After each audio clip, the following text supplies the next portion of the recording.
ಆ ಗುಡಿಸ್ಲ ಐತಲ್ಲ, ಆ ಗುಡಿಸ್ಲಿಗೆ ಬೆಂಕಿ ಹಚ್ಚಿ ಬಾ ಅಂತ ಹೇಳ್ತಾರೆ. ಅವನ ಶಿಷ್ಯ ಗುರು ಹೇಳಿದಾರಲ್ಲ ಅಂತೇಳಿ ಹೋಗಿ ಆ ಬೆಂಕಿ ಹಚ್ಚಿಬಿಡ್ತಾನ ಅದಕ್ಕೆ ಗುಡಿಸ್ಲಿಗೆ.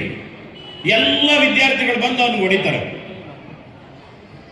ಆದ್ರೆ ಅವನು ಹೇಳೋದಿಲ್ಲ, ನನ್ನ ಗುರುಗಳು ಹೇಳಿದ್ರು ನಾನು ಮಾಡಿದೆ ಅಂತ ಹೇಳೋದಿಲ್ಲ ಅವನು. ಆದ್ರೆ ಹಂಗೆ ಸ್ವಲ್ಪ ದಿನ ಆಯ್ತು, ಒಂದು ಮಗು ಆಟ ಆಡ್ತಾ ಇತ್ತು, ಅಲ್ಲಿ ತೊಟ್ಟಿ ಇದೆ, ಆ ತೊಟ್ಟಿಗೆ ಈ ಮಗುನ ಎತ್ತಾಕ್ಬಿಡು ಅಂತ ಅಂದ್ರು ಗುರುಗಳು.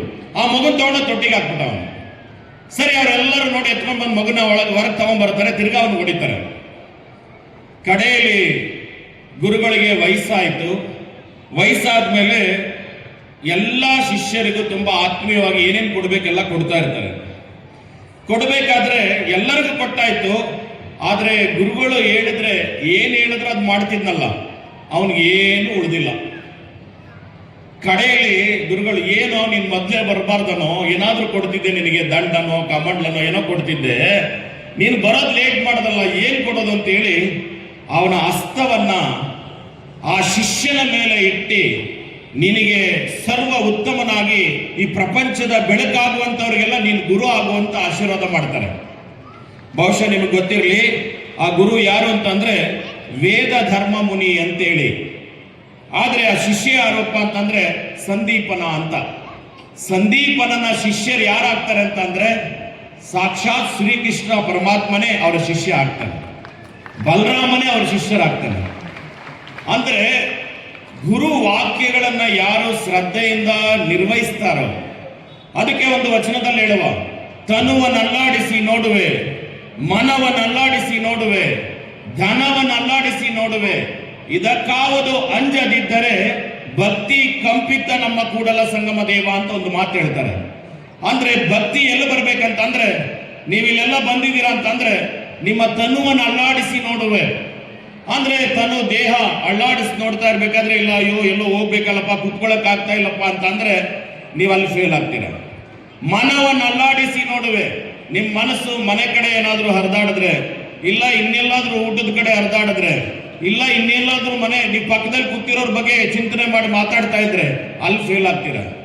ಧನವನ್ನು ಅಲ್ಲಾಡಿಸಿ ನೋಡುವೆ, ಮನೇಲಿ ದುಡ್ಡಿಟ್ಟು ಬಂದ್ಬಿಟ್ಟಿದ್ದೀನಪ್ಪ, ಹೋಗಿ ಬಿರುಬಿಗೆ ಹೆಂಗಿದೆಯೋ ಎಲ್ಲಿಟ್ಟಿದ್ದೀನೋ ಏನೋ ಅಂತ ಯೋಚನೆ ಏನಾದ್ರು ಮಾಡ್ತಾ ಕೂತ್ಕೊಂಡ್ರೆ, ಆ ಕಡೆ ಗಮನ ಹರಿಸಿದ್ರು ನೀವು ಫೇಲ್ ಆಗ್ತೀರ.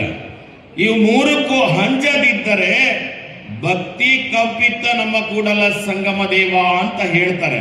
ನಿಮಗೆ ಒಲಿಬೇಕು ವೀರಭದ್ರೇಶ್ವರನ ಕ್ಷೇತ್ರದಲ್ಲಿ ಅಂತಂದ್ರೆ ಇದು ಸಾಮಾನ್ಯ ಕ್ಷೇತ್ರ ಅಲ್ಲ, ಇದು ವಿಶೇಷವಾದ ಕ್ಷೇತ್ರ. ಎಲ್ಲ ವೀರಭದ್ರನ ಸ್ವರೂಪಗಳು ಹೇಗಿರ್ತವೆ ಅಂತಂದ್ರೆ ವೀರಭದ್ರನ ತರನೇ ಇದಾವೆ. ಆದ್ರೆ ಇಲ್ಲಿ ಲಿಂಗ ಸ್ವರೂಪ ಅಂತಂದ್ರೆ ಏನಂದ್ರೆ, ಆ ವೀರಭದ್ರ ಶಿವನಲ್ಲಿ ಇರುವಂತ ಸ್ವರೂಪವೇ ಇಲ್ಲಿ ಲಿಂಗವಾಗಿರುವಂತದ್ದು, ವಿಶೇಷವಾಗಿ ನೋಡುವಂಥದ್ದು ಈ ಕ್ಷೇತ್ರದಲ್ಲಿ ಮಾತ್ರ. ಅಂತ ಕ್ಷೇತ್ರದ ಒಲುಮೆ ಆಗಬೇಕಂತಂದ್ರೆ ನಿಮ್ಮೆಲ್ಲರಿಗೂ ಶ್ರದ್ಧೆ ಮತ್ತು ಭಕ್ತಿ ಬೇಕು. ಆಮೇಲೆ ಈ ಮಣ್ಣು ಸಾಕಷ್ಟು ಇಲ್ಲಿಂದ ಜಗದೊಳಗಾಗಿ ಹೋಗಿರುವಂಥದ್ದು, ಸಿದ್ಧಲಿಂಗ ಶಿವಾಚಾರ್ಯರು ಲಿಂಗೈಕ್ಯರಾಗಿರುವಂಥದ್ದು, ಇಲ್ಲಿ ನಡೆದಾರಿರುವ ಭೂಮಿ ಇದೆಯಲ್ಲ, ಈ ಭೂಮಿಗೆ ಶ್ರೇಷ್ಠತೆ ಅಂತ ಕರಿತೇವೆ. ಇದು ಬರೀ ಮಣ್ಣಲ್ಲ, ಅದು ವಿಭೂತಿಗೆ ಸಮಾನವಾದದ್ದು. ನಮ್ಮ ದೇಶದಲ್ಲಿ ಮಣ್ಣನ್ನ ಎಷ್ಟು ಪ್ರೀತಿಸ್ತೀವಿ ಅಂತ ಅಂದ್ರೆ, ಎಷ್ಟು ಗೌರವಿಸ್ತೀವಿ ಅಂತ ಅಂದ್ರೆ, ಬಹುಶಃ ನಿಮ್ಗೆಲ್ಲ ಗೊತ್ತಿದೆ, ವಿಯೆಟ್ನಾಂ ದೇಶ ಅಂತ. ಈ ವಿಯೆಟ್ನಾಂ ದೇಶ ಅನ್ನೋದು ಏನಪ್ಪಾ ಅಂದ್ರೆ ಒಂದೇ ಒಂದು ಮಾತು ಹೇಳ್ತಾರೆ, ಏನಪ್ಪಾ ಅಂತಂದ್ರೆ, ನನಗೆ ಒಬ್ಬ ಭಾರತ ದೇಶದ ರಾಜ ಪ್ರೇರಣೆ ಕೊಟ್ಟ ಅಂತ ಹೇಳ್ತಾರೆ. ಆದ್ರೆ ಆ ಪ್ರೇರಣೆ ಕೊಟ್ಟ ರಾಜ ಮತ್ತೆ ಕೇಳ್ತಾರೆ, ಯಾರು ಅಂತ ಕೇಳಿದಾಗ ಛತ್ರಪತಿ ಶಿವಾಜಿ ಮಹಾರಾಜ್ ಅಂತ ಹೇಳ್ತಾರೆ. ಅವರು ಈ ದೇಶದ ಒಬ್ಬ ರಾಜನ ಹೆಸರು ಹೇಳ್ತಾರೆ. ಅವನು ಸಾಯ್ಬೇಕಾದ್ರೆ ಹೇಳ್ತಾನೆ, ನಾನು ಸಾಯ್ಬೇಕಾದ್ರೆ ನನ್ನ ಸಮಾಧಿಲಿ ಏನ್ ಬರಿಬೇಕಂತಂದ್ರೆ ಛತ್ರಪತಿ ಶಿವಾಜಿ ಮಹಾರಾಜನ ಪರಮ ಶಿಷ್ಯನ ವಿಶ್ರಾಂತಿ ಸ್ಥಳ ಅಂತ ಬರ್ದಿಡಬೇಕು ಅಂತ ಹೇಳ್ತಾನೆ ಅವನು. ಅದಕ್ಕೆ ಆ ದೇಶದವನೊಬ್ಬ ಬರ್ತಾನೆ, ಸಮಾಧಿಗೋಸ್ಕರ ಬರ್ತಾನೆ. ಆದ್ರೆ ಡೆಲ್ಲಿಲಿ ಬೇರೆ ಸಮಾಧಿಗಳು ತೋರಿಸಿದಾಗ ಅವನು ಒಪ್ಕೊಳ್ಳೋದಿಲ್ಲ. ನಾನು ಶಿವಾಜಿ ಮಹಾರಾಜ್ ಸಮಾಧಿ ನೋಡ್ಬೇಕಂತ ಹೇಳ್ತಾನೆ. ಇಲ್ಲಿಲ್ಲ, ಅದು ಮಹಾರಾಷ್ಟ್ರದಲ್ಲಿದೆ ಅಂದ್ರೆ ಅಲ್ಲಿಗೆ ಹೋಗ್ತಾನೆ ಅವನು. ಅಲ್ಲಿಗೆ ಹೋಗದಾಗ ಮಂಡಿ ಊರಿಗೆ ನಮಸ್ಕಾರ ಮಾಡ್ತಾನೆ ಸಮಾಧಿಗೆ ಆ ಒಂದು ಸಚಿವ. ಆಮೇಲೆ ಅದಾದ್ಮೇಲೆ ಒಂದು ಖರ್ಚಿ ತೆಗಿತಾನೆ. ಖರ್ಚಿ ತೆಗೆದು 3 ಇಡಿ ಮಣ್ಣು ಹಾಕೊಳ್ತಾನೆ. ಆ ಮಣ್ಣು ಹಾಕೊಳ್ಬೇಕಾದ್ರೆ ಕೇಳ್ತಾರೆ ನಮ್ಮವರು, ಸರ್ ಏನ್ ಸರ್ ಮಣ್ಣು ಹಾಕೊಳ್ತಾ ಇದ್ದೀರಾ ಅಂತ.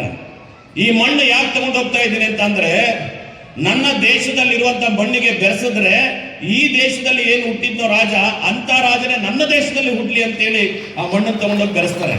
ಅಂದ್ರೆ ನಮ್ಮ ಮಣ್ಣನ್ನ ಬೇರೆ ದೇಶದವರು ಎಷ್ಟು ಪ್ರೀತಿಸ್ತಾರೆ ಅಂತ ಹೇಳಲಿಕ್ಕೆ ನಾನು ಬಯಸ್ತೀನಿ. ಈ ಜಾಗ ಹಲವು ಮಾತೇನು ನೀನು ಒಲಿದ ಪಾದವನ್ನಿಟ್ಟು ನೆಲವೇ ಸುಕ್ಷೇತ್ರ ಜಲವೇ ಪಾವನ ತೀರ್ಥ ಸುಲಭ ಶ್ರೀ ಗುರುವೇ ಕೃಪೆಯಾಗು ಅಂತ ಹೇಳ್ತಾರೆ.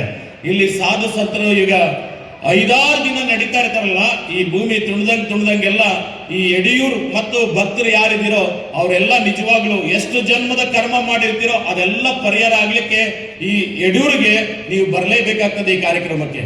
ಒಂದೇನಂದ್ರೆ ಇಷ್ಟು ಜನ ಸಾಧನ ದರ್ಶನ ಮಾಡ್ಲಿಕ್ಕೆ ಸಾಧಕೋ ಸಾಧು ಮಿಲೇತೋ ದೋದೋ ಆಚೆ ಬಾತ್ ಅಂತ ಹಿಂದಿ ಕವಿ ಹೇಳ್ತಾನೆ.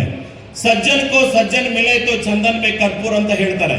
ಹಾಗೆ ಸಾಧುಗಳ ದರ್ಶನವನ್ನ ಮಾಡೋದು ಒಂದು ವೇದಿಕೆ ಅಂತ ಅಂದ್ರೆ ನಿಮಗೆ ಇದೊಂದು ಅವಕಾಶ ಸಿಕ್ಕಿದೆ, ಇದನ್ನೆಲ್ಲ ಸದುಪಯೋಗ ಪಡಿಸ್ಕೋಬೇಕು ಅನ್ನೋ ಮಾತನ್ನ ಹೇಳ್ತಾ, ಮತ್ತು ನನಗೆ ಬಹುಶಃ ಇಲ್ಲಿಗೆ ಬರ್ಲಿಕ್ಕೆ ಉಕ್ಕೇರಿ ಸ್ವಾಮಿಗಳು ಕೇಳಿದ್ರು, ಹೀಗೆ ಶ್ರೀಶೈಲ ಜಗದ್ಗುರು ಕೇಳ್ತಾ ಇದ್ದಾರೆ ಈ ಕಾರ್ಯಕ್ರಮಕ್ಕೆ ಬರಬೇಕು ಅಂತೇಳಿ. ಬಹುಶಃ ನನಗೆ ಆ ಕರೀತಾ ಇದಾರಲ್ಲ ಅನ್ನೋ ಒಂದಕ್ಕೆ ಯಡಿಯೂರು ವೀರಭದ್ರೇಶ್ವರನ ಕ್ಷೇತ್ರ ನೋಡಕ್ಕೆ ಮತ್ತು ನಿಮ್ಮನ್ನು ನೋಡ್ಲಿಕ್ಕೆ ನಾನು ಅಷ್ಟು ದೂರದಿಂದ ಬಹುಶಃ ಯಾಕೆ ಬಂದಿದ್ದೀನಿ ಅಂತಂದ್ರೆ ಜಗದ್ಗುರು ಇಟ್ಟ ಪ್ರೀತಿ ಮೇಲೆ ಮತ್ತು ನಿಮ್ಮನ್ನೆಲ್ಲ ನೋಡೋಣ, ಇಷ್ಟು ಶ್ರದ್ಧಾ ಭಕ್ತರು ಇರುವಂತದ್ದು ಏನಾದ್ರು ನೋಡಿದ್ರೆ ಬಹುಶಃ ನಿಮ್ಮಲ್ಲಿದೆ. ಯಾಕೆ ಅಂತಂದ್ರೆ ನೀವು ಅವಾಗ್ಲಿಂದ ನೋಡ್ತಾ ಇದ್ದೀನಿ, ನಿಮ್ಮಲ್ಲಿ ಶ್ರದ್ಧೆನೂ ಇದೆ, ನಿಷ್ಠೆನೂ ಇದೆ, ಭಕ್ತಿನೂ ಇದೆ. ಈ ಕಾರ್ಯಕ್ರಮ ಯಶಸ್ವಿಗೊಳಿಸ್ಬೇಕಂತಂದ್ರೆ ನೀವು 6 ದಿನಗಳು ಏನು ಈ ಕಾರ್ಯಕ್ರಮ ಇದೆಯೋ ಅದೇ ನಿಮ್ಮ ಶ್ರದ್ಧೆ, ನಿಮ್ಮ ಭಕ್ತಿ, ನಿಮ್ಮ ಪ್ರೀತಿ ಈ ಕಾರ್ಯಕ್ರಮದಲ್ಲಿ ಇರಲಿ ಅನ್ನೋ ಮಾತನ್ನ ಹೇಳ್ತಾ, ಜಗದ್ಗುರು ಸನ್ನಿಧಿಯವರಿಗೆ ನನ್ನ ಮತ್ತೊಮ್ಮೆ ನನ್ನ ಶರಣಾರ್ಥಿಗಳನ್ನ ಸಲ್ಲಿಸ್ತಾ ನನ್ನ ಮಾತಿಗೆ ವಿರಾಮ ಕೊಡ್ತಾ ಇದ್ದೀನಿ.